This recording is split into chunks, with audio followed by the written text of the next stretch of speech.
It's Mental Health Matters Thursday. Johanse Iwodike joins us on the Zoom line. Very important conversation on mental health. We've recognized, I think now people know for sure this is a serious matter. We don't play with mental health issues no more. And it's important to have these deep conversations. And the topic at hand today, indeed, a very deep one, especially coming out of this week where people took a moment to reflect on, I would imagine, those who they would have lost loved ones. People take a moment sometimes within any quiet space to reflect on sometimes relationships that might have, come to an end, whether it be a friendship, a work relationship, a love relationship, whatever the case. So the question remains, is it possible to experience loss without grief? What a question. You want to say? Morning, Jason, and morning to all the viewers. Morning. Now, grief is intense sorrow or intense sadness. And sometimes it's to analyze why exactly we feel this sadness or why we feel this sorrow. And most times it's because we perceive it as we have lost something. And yes, so I'll go with death firstly. So last week, my grandmother passed away. Oh, condolences, you answer. Condolences. Yeah. You answer really quick, while you give the analysis, and I'll let the officers pass with the siren. I think the hazard zone, because I know you pull aside, probably could take it up, because I get it tick, tick, tick, tick. Right, so you can, all right, no problem. Right, so you don't worry, man. You're safe on your shoulder. Go right ahead. So right. You're telling us about your grandmom, and again, condolences there, you want to say. Yeah, and today is actually the funeral. That's why I'm in transit now, right? My grandmother passed away, and when I got the news, I was calm. And I was calm because I didn't have any regrets. I knew death was a reality, and I also spent as much time as I can with her. And I realized, well, as a counselor, maybe I wasn't processing the emotions, maybe I wasn't connecting to it, etc. But over the past week, I remained calm. I mean, I don't know how I'll feel today, but I was thinking about it. Why do we feel grief? And speaking to other people, most times it's because we have some sort of regret about the thing we lose. And when we could be prepared for this loss, because inevitably we do not know when anyone will die, but we do know about the reality of death. So we should spend as much time as we can with this person or these people so that when they are gone, because one day they will be, that we will minimize on the regret, therefore minimize or even possibly eliminate the grief. Well, they always say death is a sting, and I guess in the case of your grandmom, and for those who are able to enjoy the wisdom and that warmth of grandparents, you kind of almost know, okay, grandmom, grandpa, they're old.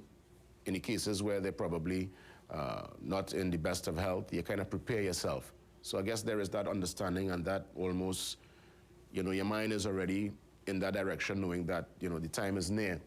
What about those who deal with death, the sudden impact, that sudden sting, especially young people in the prime of their life, cut down, whether it be via violence, via some kind of accident, some situation that's really unfortunate? How do folks process that, and how long does it take to really heal? Because, they always say time heals everything, but I know there are people still years after processing a loss. Well, I think it's to kind of differentiate between sadness and grief, because sadness is a reality of things.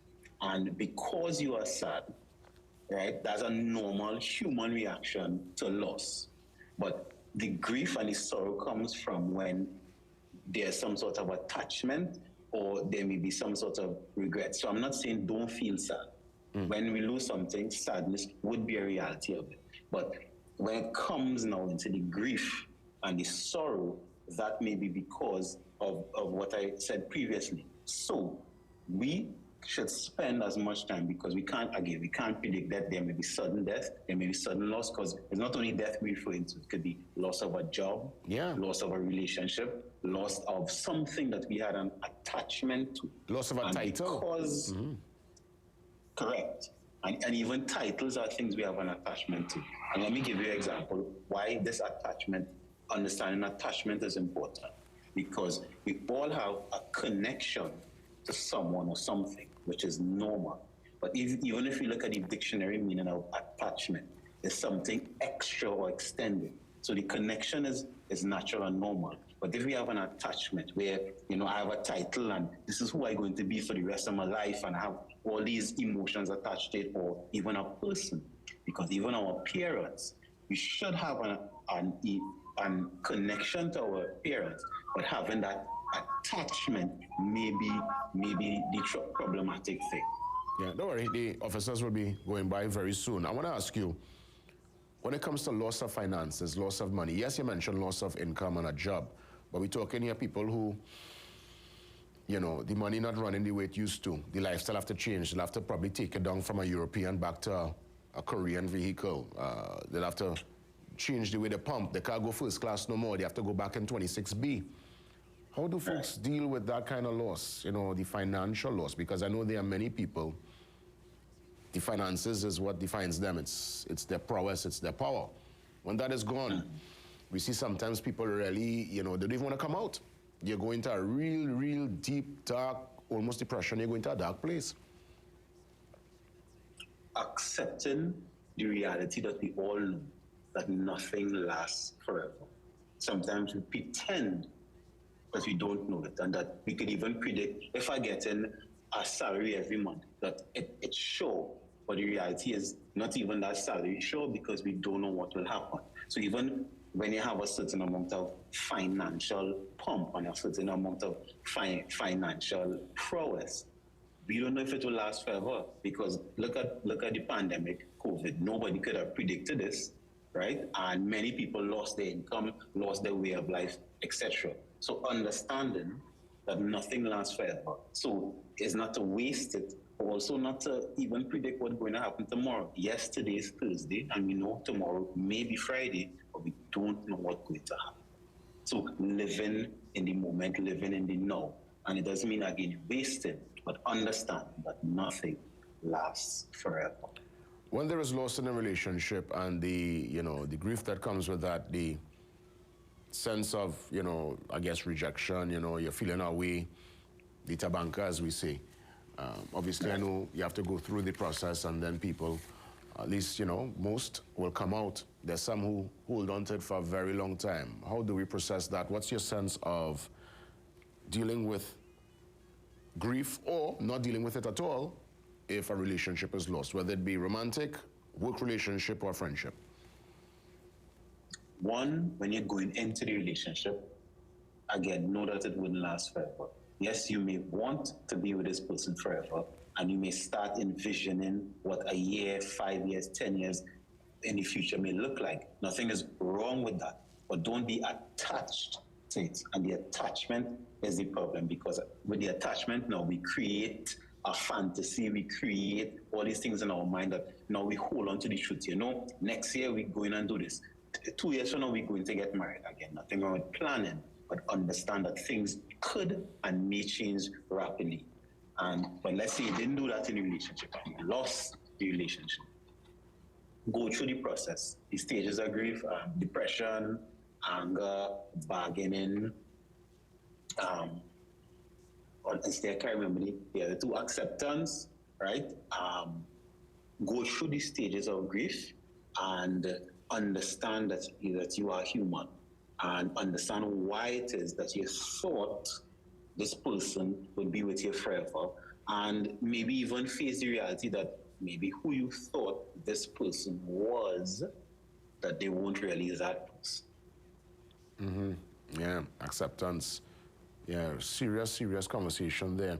You want to say again, condolences. I know you're heading today to bid farewell to your grandmom. And any words for those who would have lost someone in this calendar 2022 and they're going through the paces? Because I know as we started, this is the way I want to end.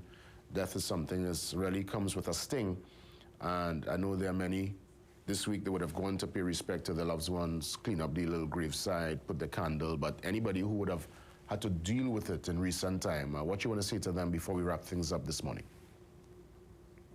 even though someone may not be here with you physically, a part of them always lives with you and lives within others that they have touched.